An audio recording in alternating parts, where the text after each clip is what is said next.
Hi and welcome to Pint of Perspective, the podcast brought to you by Green King. We've got something a little different in this episode as we're celebrating National Inclusion Week. We'll be bringing together representatives from each of Green King's 4 employee-led inclusion groups, or ELIGs, to discuss the importance of inclusion in the workplace. And we also have a very special guest host for the episode. Yes, Gary Clark-Strange, Head of Inclusion and Diversity at Green King, will be hosting today and leading the conversation with each of our ELIG representatives.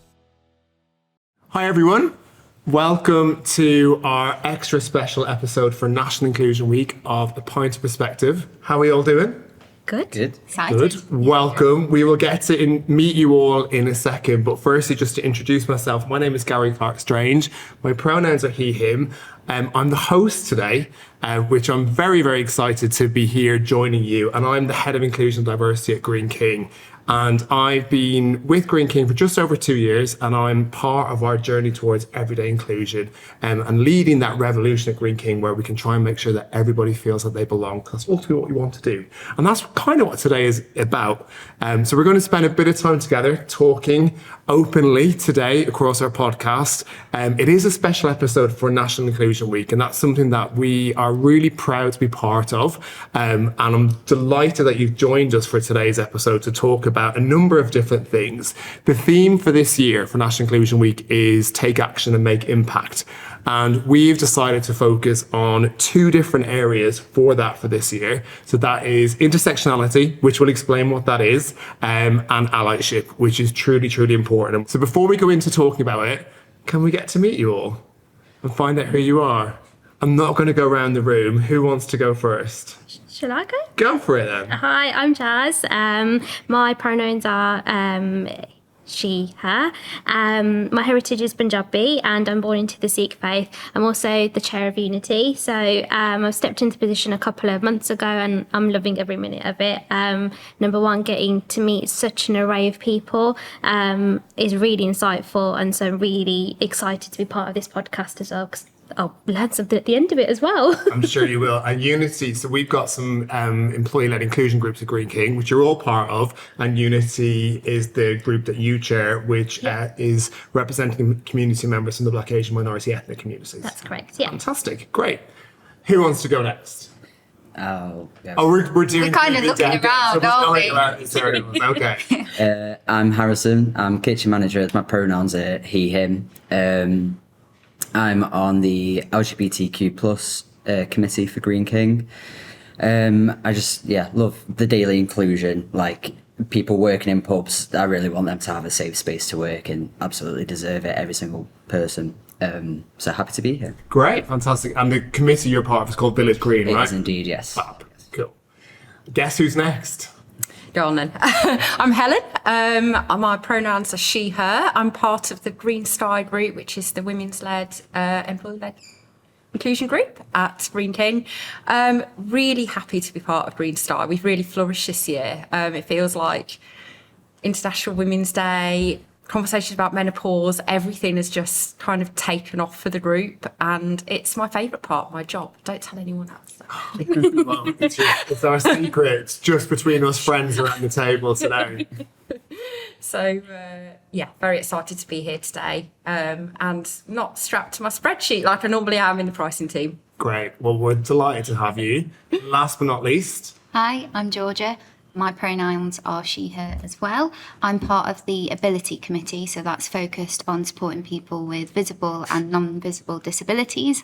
I've been part of that ELIG for about 9 months now, I think, but got quite heavily involved in Mental Health Awareness Week. So loving every second of being part of that group and really privileged to be part of this table.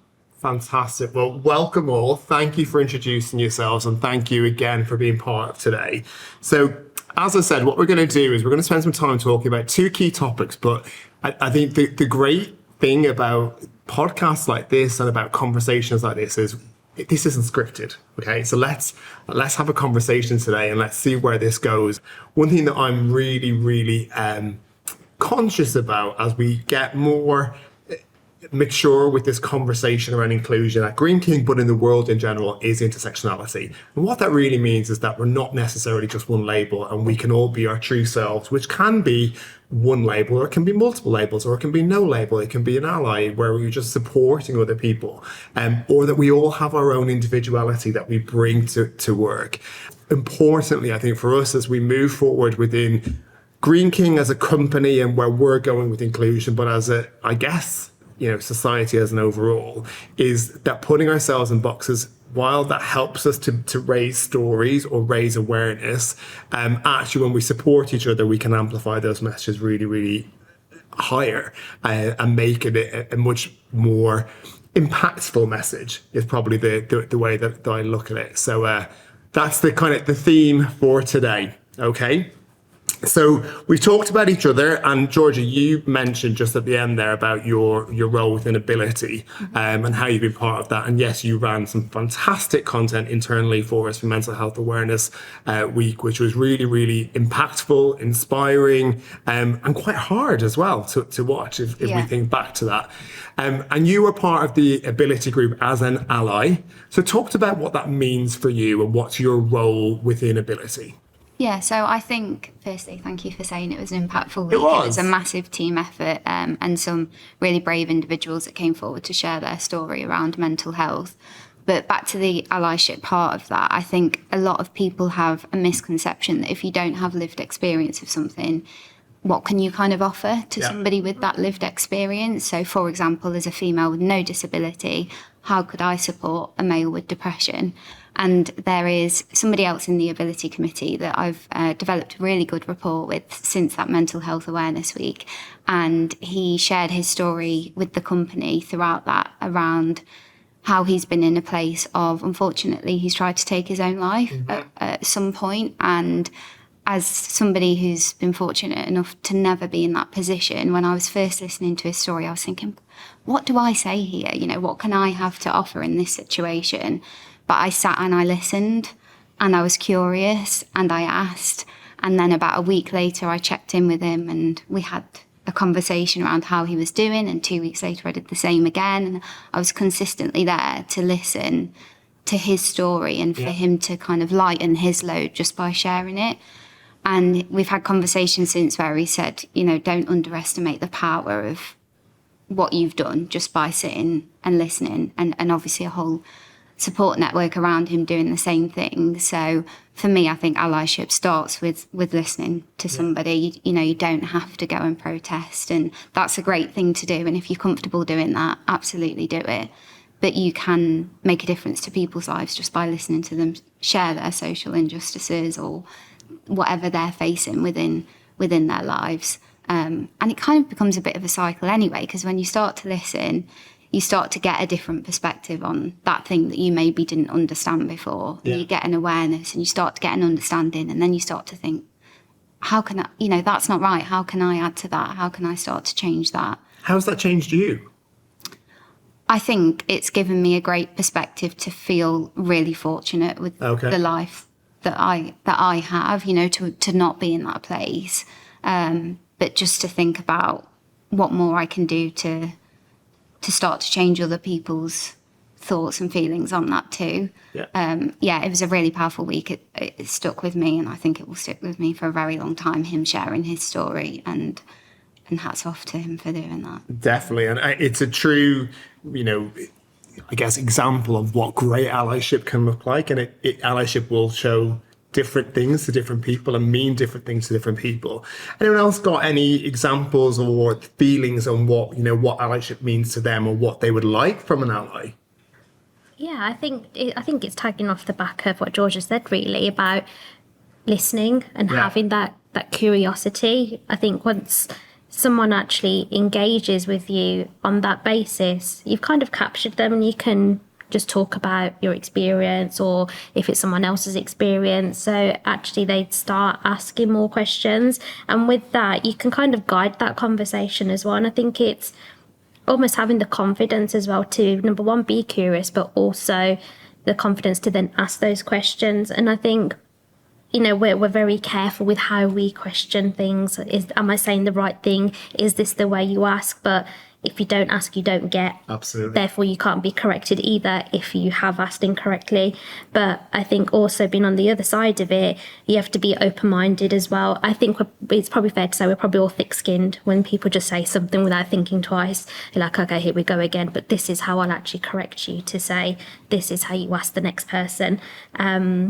So yeah, that's what I'd add on to what Georgia was saying. And the world is getting to a place where I think there's some good things where people are becoming just more natural allies, right? Where that's just happening, which is great. But there still is a fear, right, of saying the wrong thing, or I might offend somebody, and therefore I can't be that ally because I might say something that I just don't understand. And one thing I've learned is, either A, through my own curiosity, as long as I do that with respect, that I can learn new things. I mean, I literally learn new things all the time, which is great. But also there's times where people say stuff and I think, oh, that's just not okay. But they didn't know, and therefore if I respectfully tell them why, the hope is that they might, learn from that. And it could well be something I don't have lived or living experience of, but I've learned that from a conversation with someone else. And I guess without even thinking about that, that's allyship as well, right? Because you are helping others to understand different ways. Okay, it's that education piece, isn't it? Not everyone is going to understand what it's like to face what other people can face. But if you can start to educate yourself and take those steps to learn yourself, then that is allyship. Yeah, absolutely. And even go on. I don't think we can have an inclusive environment without allyship. Okay. It's just like when I was thinking about this, it's so important. And for Green Sky, we often talk about kind of almost preaching to the converted within our own world to women. Everyone's like, yes, I've been through that and menopause and everything, and that's kind of an issue just for those, but it's not. It needs to go outside of that. So bringing allies in and having that empathy, and for me, it just opens up so much more to your world when you see and explore other people's world. Yeah. So I think to everyone really, it's just ask, show me your world, and just ask those questions. That's what we want to be. We want to be more random. I remember when Green Sky had its first male committee member join, and there was like, a male has joined the females group at Green King, and they're going to be on the committee, and Glenn is a fantastic ally to Green Sky, but that was different at the time, and now you've got more than one male, which is great. Yeah, and it's absolutely valuable because they just bring that different perspective in all of the time and challenge us. And also it's like at the International Women's Day, I think it's those events where people think that's a women's event, we can't go to that, but actually no, we need you to be part of that conversation. Oh. And it was great listening to men having those open conversations about menopause and just saying, I don't know much about this, help me. And I think that's it, just being open to having those conversations. At that event, I remember I went to one of our offices, and there was one of the exercises you were running which was talking about just different females that inspired us, or who our female role model was. And it was so interesting hearing, a real mix of people talking about different females. And, some of it was just my mum. And some was, either celebrities or different people. But that conversation around females that inspired us and bringing males into that conversation to make it feel really comfortable that, they can talk about that was important, because that's, I guess, breaking down stigmas and stuff that we need to do. What about yourself, Harrison? Thinking about allies within the LGBTQ plus space, what's your thoughts? It's a combination of what everyone's just said already, like listening, and really, really listening to someone's life story. I love meeting people, and if I'm out, Manchester born and raised, so I'll be out in the village. I love meeting so many different kinds of people and hearing what the city looked like years ago and things like this, and really, really listening to them and learning from them, and then giving them the space where they can freely ask those questions that they might be worried to ask. It's fine, ask away. I'm open as they come, kind of thing. And I'll let you know if you're wrong, in your wording and such. But it's asking the questions to get the answers that that curiosity wants. because I think human beings want to be there for each other, don't they? Like we're all here together, aren't we? Yeah. You know, so. But yeah, no, it's just you've all hit the nail on the head there. So. We should know we're in Manchester today, Yes, and we are filming just before Manchester Pride kicks off. That's this weekend in Manchester. So yeah, there'll be a lot of people out, and I think also living in Manchester, allyship in the LGBT community, I think is not necessarily different, but I think about my own experience when I was growing up and identifying as a gay male and knowing nothing about experiences of someone who was bi or someone who was trans, and then how I've kind of learned more about that, and then I guess understanding, and I think this is across all communities, right, where you understand the hardships that other people have faced, and that makes you then want to kind of, somewhat to your point about it's not just about fighting, right? It's not just about, shouting out. Like for me, if I'm thinking about the LGBTQ plus community right now, we know that the trans community is having a really, really hard time. And I do sometimes want to really, really shout out loud and be really vocal about that, but also sometimes just being really supportive and just talking about some of the reality is as helpful as fighting. And I guess where this has come from is we face into a Pride weekend in Manchester, which is Pride started as a demonstration or as, that's what it was, but actually it's a celebration. And I, look forward to celebrating with a number of allies this weekend that are friends of mine who will be coming along, and also seeing just acceptance. Right. And we can take that outside of the LGBTQ plus community. We can just talk about, that's your point, right? Yeah. We just want to be all accepted. But I think if we're being really honest, let's all be honest, as friends around this table, that's not a lived reality, unfortunately. In the UK and in the world right now, there still is a lot of hardship for a lot of people. How does that make us feel? Pretty lucky to be here. Yeah. But I always wanted to do more for everyone across the world. There is a lot going on out there, and it's a bit sort of scary and upsetting, and you want to do something. But you're right in that just having conversations and allies within your own sort of bubble and world that you're living in, that's getting there it's enough, because if everybody has that, then that's going to spread and spread and spread. And then Agreed. Yeah. And just even something about doing this podcast, talking about these things openly, that is simple things that we can do to change that, but it is going to be, it's amplifying all of our messages that will cause change. Can we change the world with this podcast? No. But can we have an open conversation that might inspire other people, and that then grows and we think about other things? And yes, that's what we can do. I think it's accepting that they're not always the most comfortable conversations either. We've got to be realistic in saying that. It's not easy to have some of these conversations, and some of the injustices out there, it can feel quite heavy. But you've got to start somewhere. So it's almost just making that first start. Yeah. Have we ever felt like uncomfortable starting a conversation about something we don't know about? Yeah. Go on, tell us. I'd say so. And actually, it starts at home sometimes. Like if I'm talking to my parents about something, this is what I do at work. And okay, so why are you doing that for? I'm like, because the hardships that you guys have gone through to give me and my sisters the best education, etc., and the best life. But actually, everything that you guys had to suffer for us to have this. Yeah. We can't reverse everything, but we can try and educate people. And they're like, well, you just carry on, don't you? They're so blasé about it. I'm like, we can't be so blasé about it. We need to talk about it and change. And recently for South Asian Heritage Month, I shared a story about my dad. And we used to have a pub just down the road.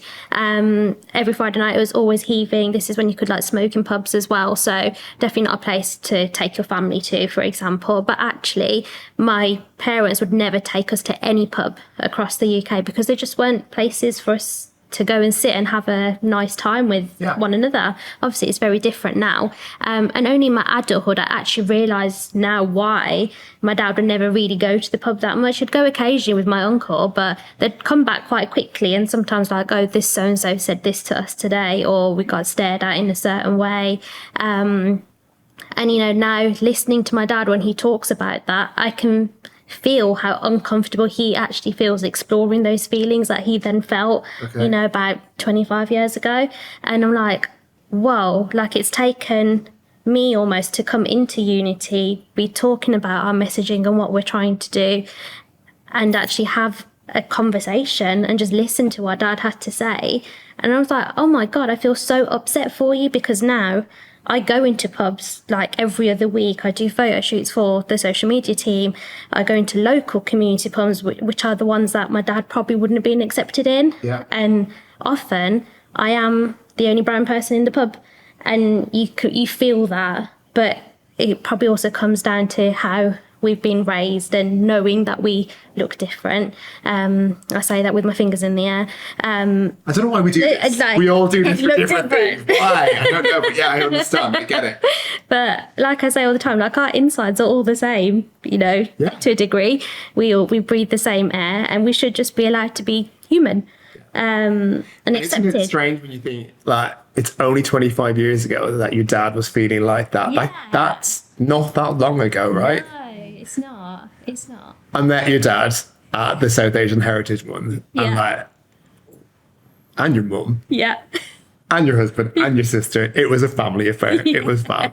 But they're so proud of you, and you can see, because I think, and probably knowing now that story, like, because you are making a change. Yeah. And, you know, I didn't know your dad felt like that, I guess. I didn't know the history to it, but knowing that, I'm sure he's proud to know that you're being part of that change where, you know, imagine for all of us in 25 years' time what the world will look like.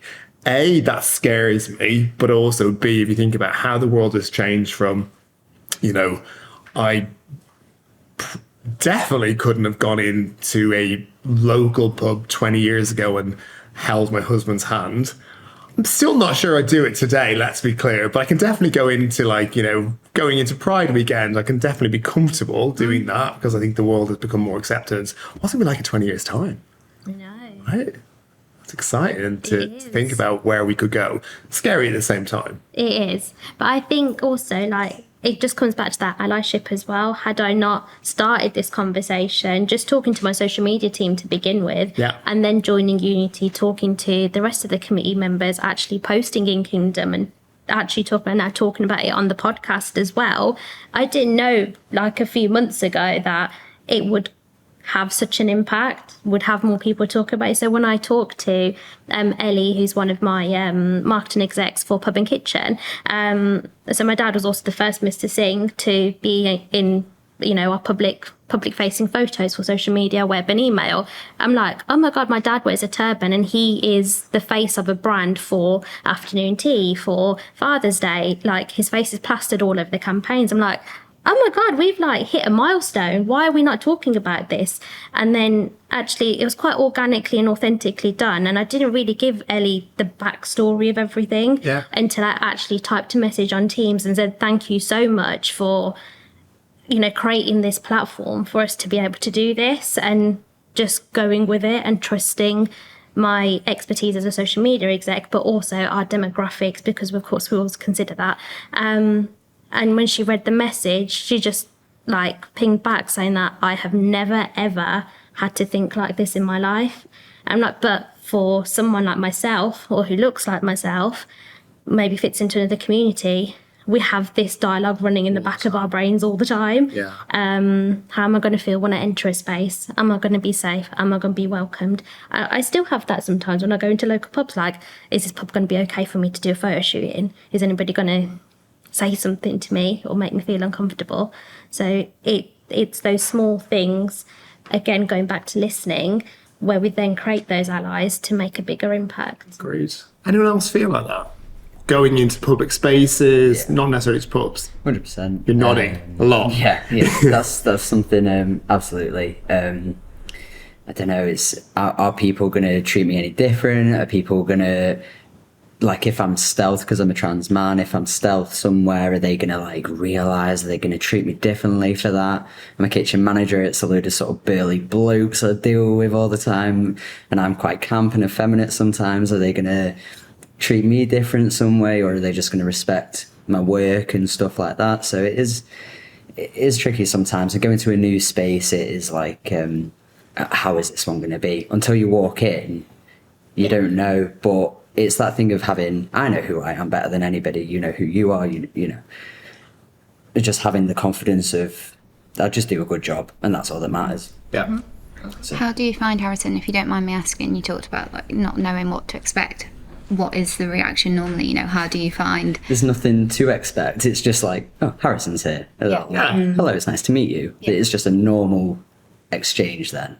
So all that anxiety and worry just dissipates the second you say hi to someone, and a genuine smile, how are you, you know, it's just gone like that. So I often think about how my 4-year-old sees the world. Love that. And he'll talk about people, he talks about their smile. He's like, the one that was smiling. And that's how he'll kind of describe people. He just goes, the one that was smiling lots. Or, it's just fascinating. Just we have this bred into us throughout our lives. And I really don't want that to change. And I'm kind of waiting for the moment where he's like, and he talks about friends who have 2 mums, or who have 1 mum, or 2 dads, and I'm just like, it's just all different families, and he's fascinated by it, and that's how he knows. And it's kind of, it's a different place growing up now to what it was for me back in the 80s, 90s, and it's just great how it's moved on.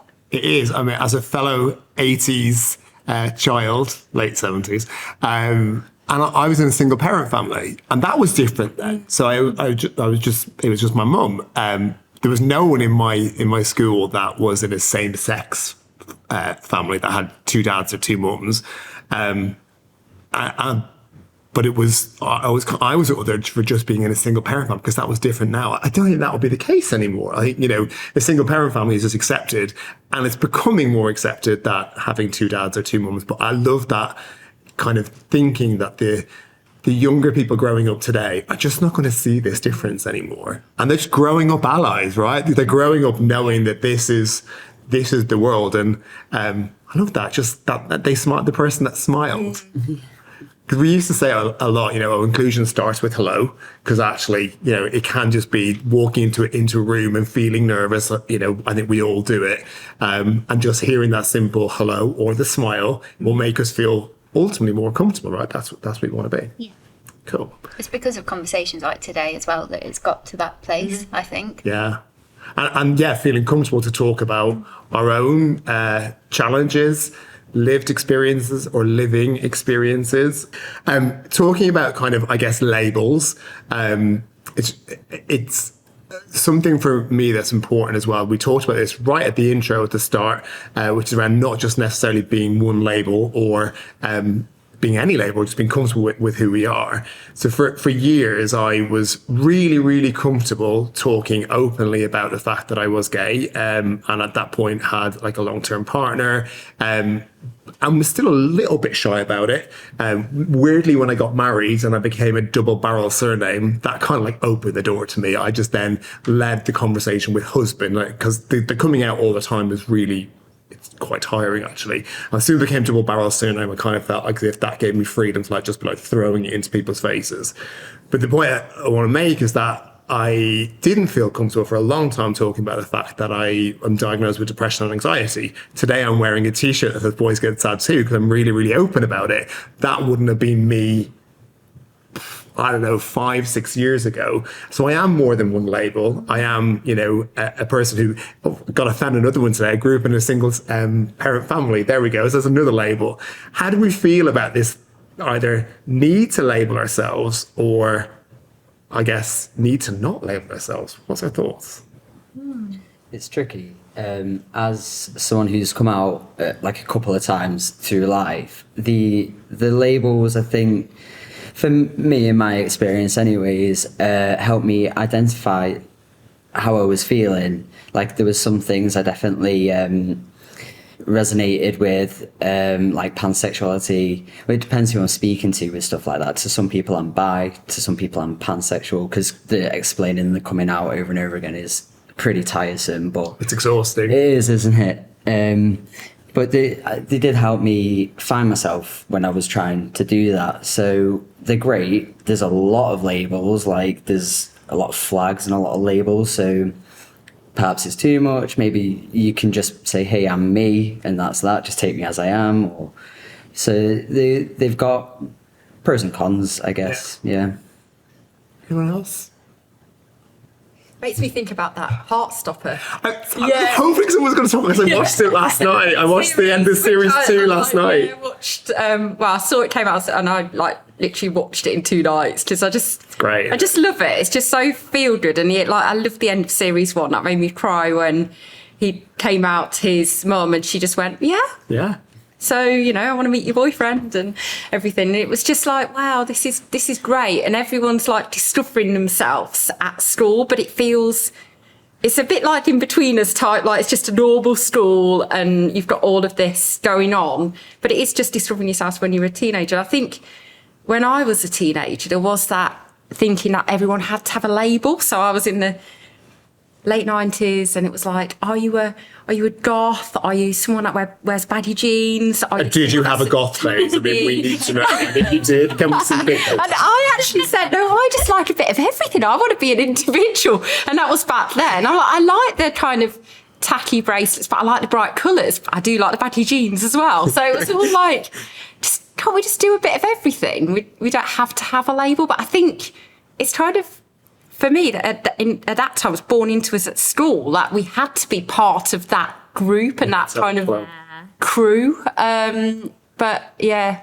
interesting. You don't have to be one thing. You can be multiple. You don't have to be anything. And it's becoming normal. I was talking to someone a while back and they were talking about as a brown person was running a pub, they're like, if you look at the TV, well, you never see a brown person behind the bar on Emmerdale, EastEnders or Coronation Street.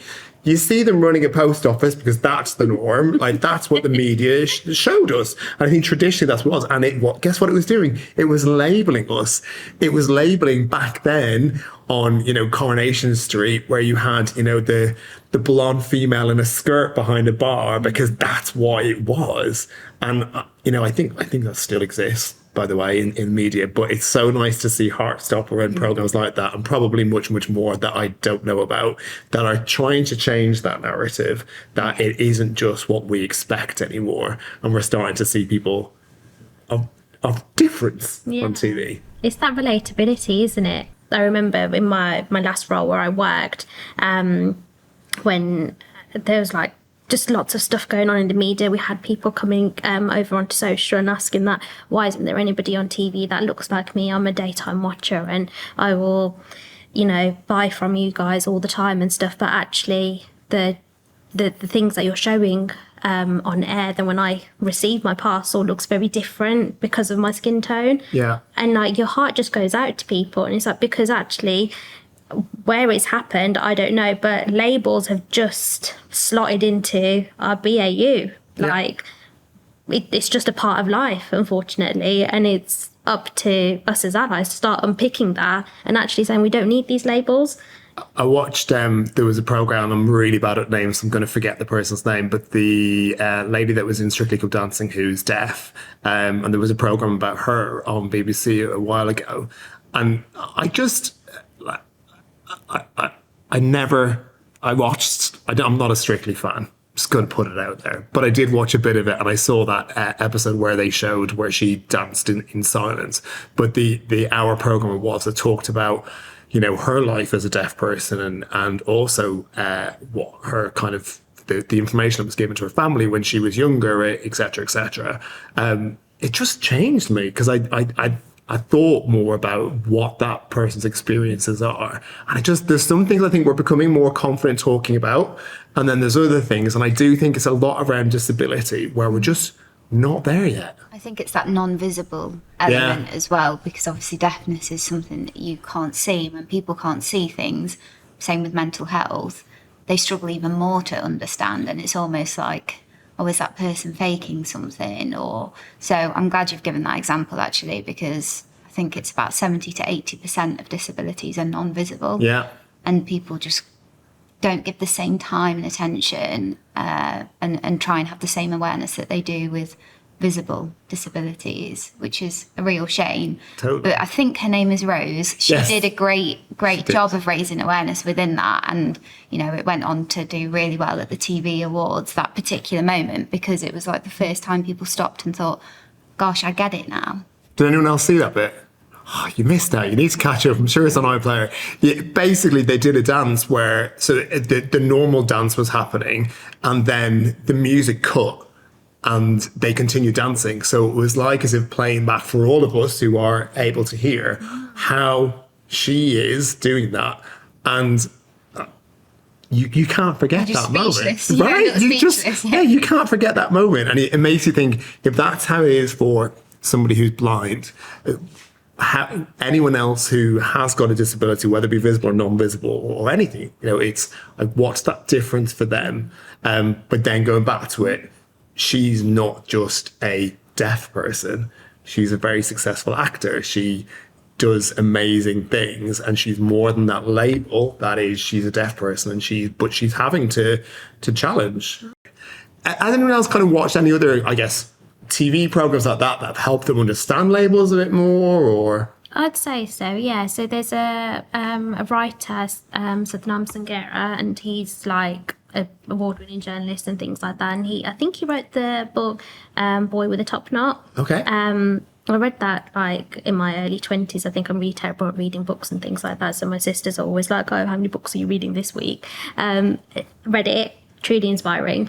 And it's actually just his experience growing up in like the 70s and the 80s, watching the hardships that his parents have gone through, and then how much less opportunity and stuff he had throughout his career just because of the colour of his skin. And, you know, there's like lots of people, like, you know, there's a bit on the front of the book cover, he's got his top knot is covered, he looks very tidy and neat and everything, and now he has cut hair. And you have a lot of examples like this where people have gone and cut their hair so they can fit into Western society. Okay. And it's like, wait, I wear a turban, but I'm gonna immediately have like 50% less opportunity over the person sitting next to me because I'm wearing a turban.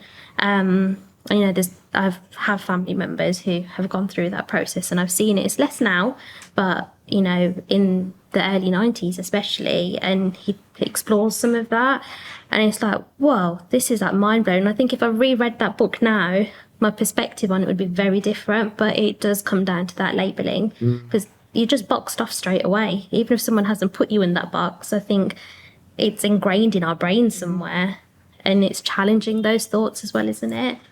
And we know it goes on in society, whether it's, you know, from gender, whether it's being male, female, non-binary, whatever. There's different perceptions based on that alone as a simple basis.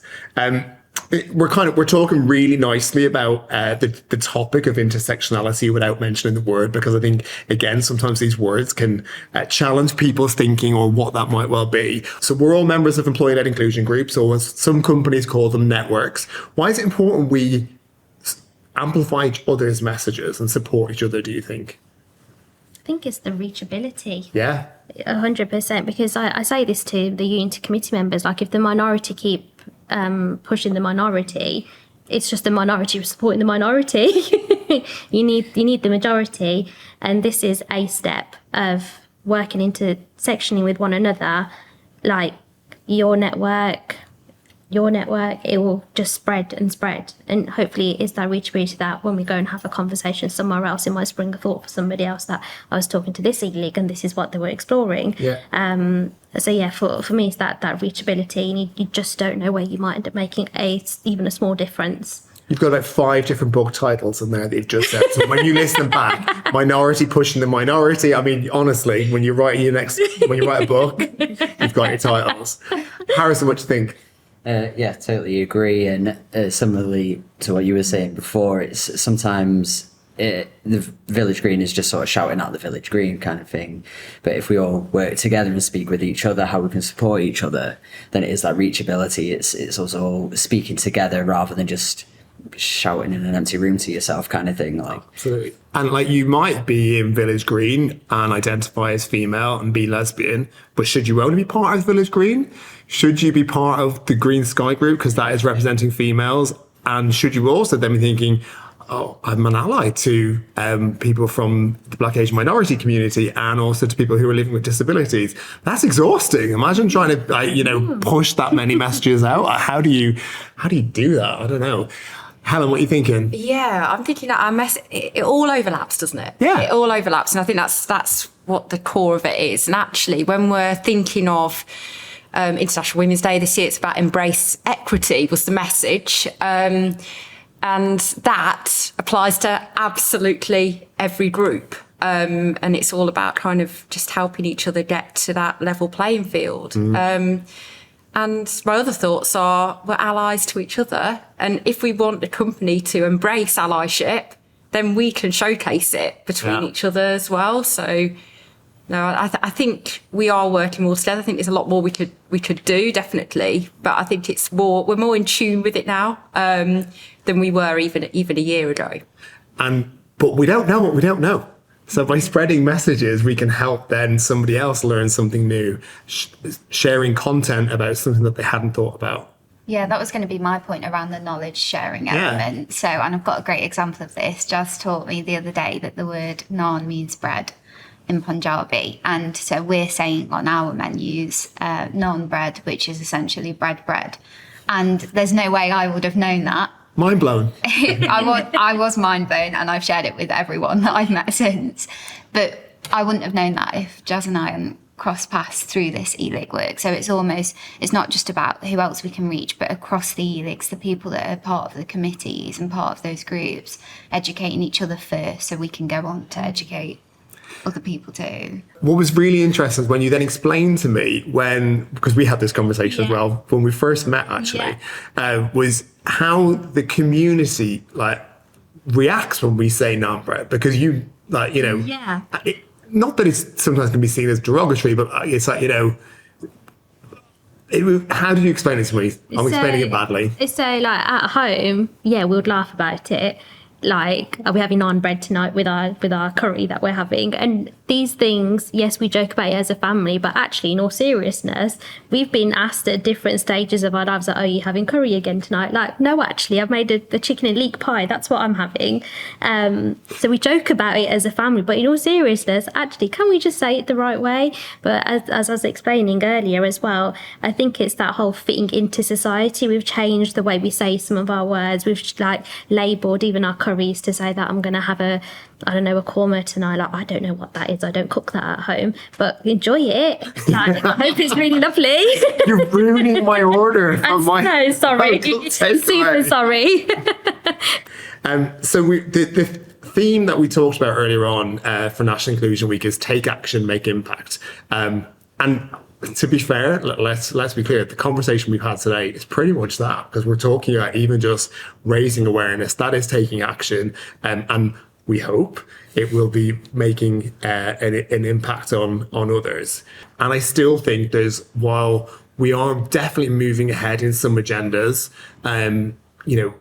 specifically if I think internally at Green King, when it comes down to colour, when it comes down to females, when it comes down to some of the LGBT community, but not all, there's still so much lack of understanding in some areas.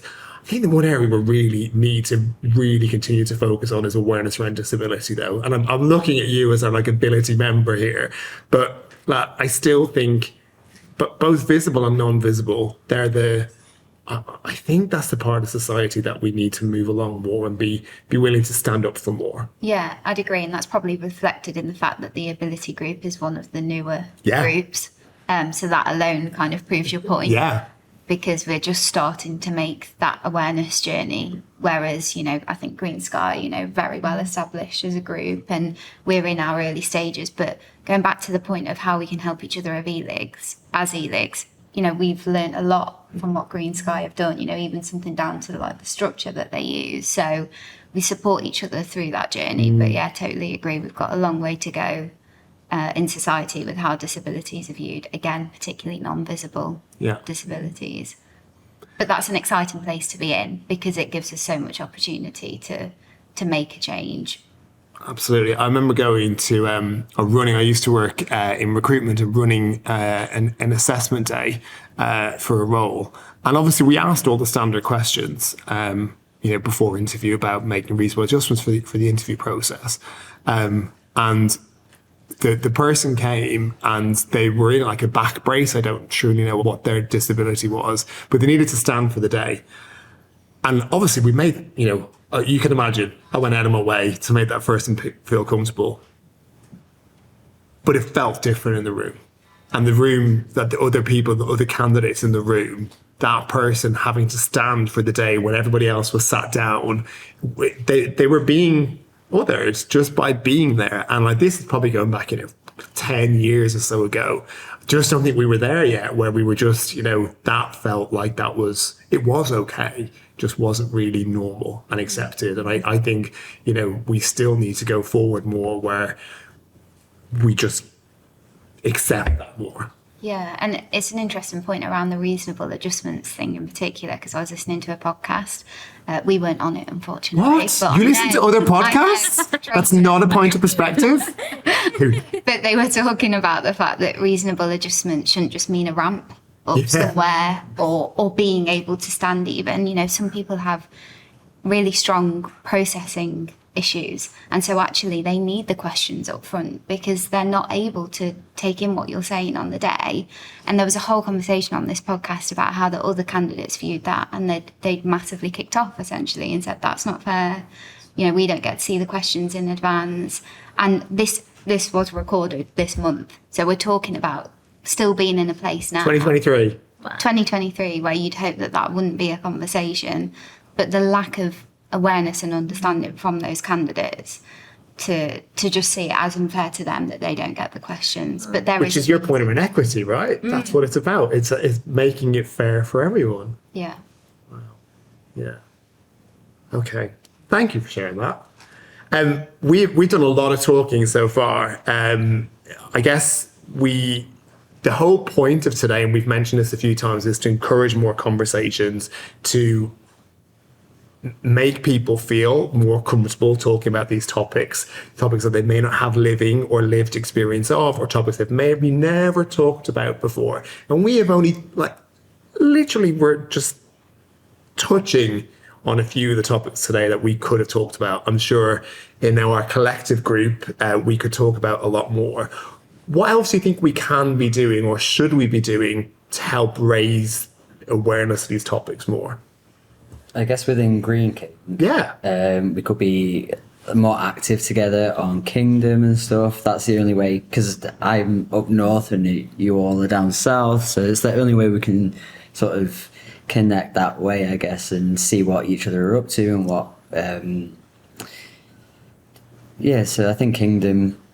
The Kingdom's our internal start, communications tool. So what could you do on there, Harrison, that's different to help people know what it's like to work in your kitchen, in your pub?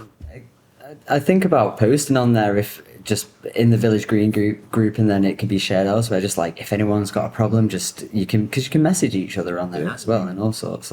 Just shoot me a message, I'll answer it. That's allyship, hey, right? Do you know what I mean? And I want everyone that inclusion in the workplace. It is important, and if you're in pub, it's a long old day, and you don't want to be uncomfortable all day long. So, I think Kingdom is a really good comms sort of platform, isn't it? And it is interesting to see what the other groups are sharing and what's important to you guys. And I wouldn't think like that. That's not necessarily important to me, but it's important to you, so it is now important to me, kind of thing. And I think it is, especially within Green King, it's really hard for us in some respects because we are so big. We've got 38,000 staff roughly, and a lot of people are working in really, really busy pub environments, so they don't have time to be spent, reading articles or pushing stuff out, but just that more organic, real social networking, if that's the case, between internally. And that's why, we are trying to do things different, like having a podcast, etc., so you can consume this content in a bit more of an easier way. So yeah, our internal platform is definitely a way to do that. Thinking kind of bigger and wider, is there anything else we should be doing as a society? Here's your chance to change the world. What else can we do? No pressure. No pressure, team. Come on, this table has got the power. I know we can't go back in time, but You can't. You've got the power. Oh, okay. There's a time machine here. so I'm going back in time, like when migration started, when these conversations were like really taboo subjects, Yeah. and you weren't allowed to be who you are. I'd love to go back in time and have a conversation that we're having now, but back then. Wow. Yeah. Like, imagine how many decades and generations of change that could happen to the point where we potentially might not need this podcast. Like, we just live in a world where we're accepted for the way we are. Yeah. And actually, these conversations that we're trying to raise awareness about, we're talking about that rather than saying, oh, the weather's miserable outside. Let's not talk about that, actually. Let's talk about mental health, for example, and changing those things. And media pumps so much stuff into our brains that, yes, that's what's right. But actually, yeah, if we could change that, that's what I'd like to do. So Jas brought a time machine. It's just my handbag. I get There it. you go. Anyone else can beat that?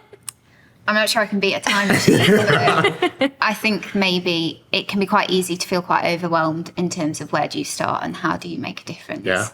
But just start small, maybe with people that you're comfortable with to start with, have those uncomfortable conversations, but in a setting that you're used to and comfortable in. And then when you start to have those conversations, it's like with anything, that practice, you start to become a little bit more comfortable, and then you roll it out in stages, and then you speak to your team or you mention something to your parents. And if everyone did that, we would reach a large amount of people. That's really important, because it is that spreading that message, right? It's the tumbleweed effect of that conversation or that point being shared with somebody else and then inspired to share it. And I'm sure, like, you probably hear things from your 4-year-old all the time, just things they say that you might then share with someone else that is inspiring to them, right? Yeah, no, one of the things I was thinking of when we were talking about this is that everyone's got their own story. And like you said, everyone is an individual. And we often read a lot of Mr. Men books, and one of them is called Mr. Nobody. And the actual point of it is everybody is a somebody, and Mr. Nobody starts off as kind of a transparent Mr. Man, and then meets Mr. Happy, and then eventually kind of fills up and is yellow and has a smile and has his own kind of personality. And the point of it is everybody is somebody. And everyone has their own story. So I think just like sharing that, and I hope you don't mind me sharing, Gary, but when we were at our Green Sky Committee the other day, you talked about how you weren't in the best frame of mind that day. And I just think opening and role modelling that, and then it gave a few other people that kind of, I feel overwhelmed, and just brought that to the table rather than small talk conversations about the weather. And I actually used that with my team the other day, and just said, I didn't actually say it on the day, but I was really grumpy yesterday. I really was not feeling it. But we're not always 100% at work. And I think just role modelling that and saying what's happening, you don't need it to completely overtake the meeting. But I think on Teams, it can be tricky to get that out sometimes. And when you do, often people will open up as well. Yeah, it's the comfort to be you, right? That's the reality. On that given day, I just having a bad day really mentally stuck in my head. And I knew we had a full day's meeting, and I wanted to, I love days where I get together to talk with like-minded people, and I wanted to give my everything to that day. And I knew I just wasn't going to be able to be my best self. But actually by saying it out loud, it enables me to kind of just relax a little bit and say it. But thank you for sharing that. But it is,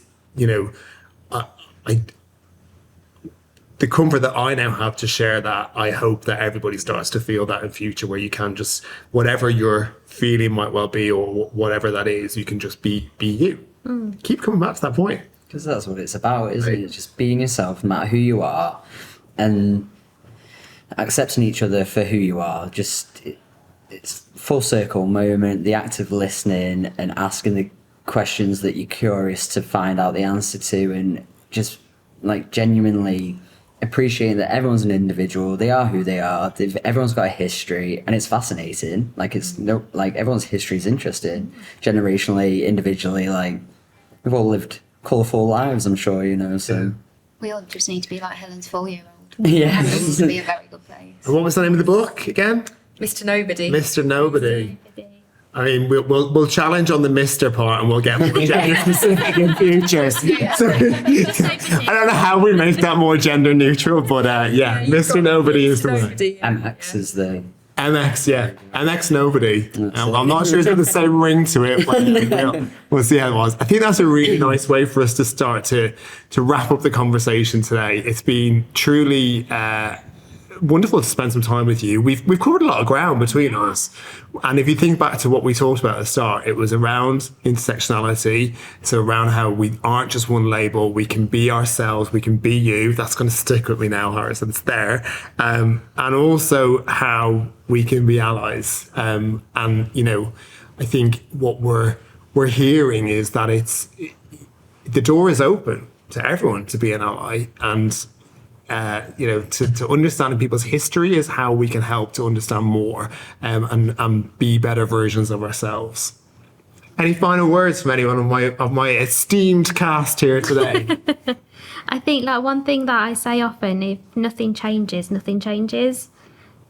I know that's kind of like saying the same thing over again, but like conversations like this are a part of that journey. Yeah. And just dead excited to work more sectionally between all the e-legs. That was another book title for you there. Nothing changes, nothing changes. Welcome to my library. There's a career.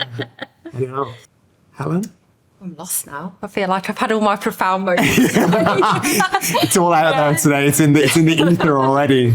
Let's keep going, because I think we've made some great kind of progress, but we have got a long way to go, and we just need to listen and embrace it, and just what I said at the start, which is just like asking people to show you their world. I think it just opens up so many opportunities, and it's great. I'll stop waffling now. You're going to get the final word. and it was honestly just going to be, it was lovely meeting you all the different e-legs, and having this conversation. It does feel like quite the honour, really, you know. Can't wait to see what we achieve going forward. We'll just keep on going, you know. It's an honour to have you. Well, listen, thank you everyone for being part of our podcast. This series is called The Pint of Perspective. There are normal episodes and also bonus episodes called Half Pint of Perspective. They are available on the Green King Careers website. So just search Green King Jobs and you'll find it there. Also on Spotify, because we are on Spotify, and on Apple Podcasts as well. There's a number of episodes on there so far already. This is our special episode for National Inclusion Week. Once again, the theme for National Inclusion Week is take action, make impact. We encourage everyone at Green King, if you work for us, everyone in the world who's listening to this and who is aware of National Inclusion Week, think about the action you can take this week. Think about what you can do to make a difference to someone else's life, and that can be as simple as smiling or saying hello, but you will make an impact. So happy National Inclusion Week to you all. And thank you for being part of the Pint of Perspective today. Thank you, Gary. Thank you. Yay, team.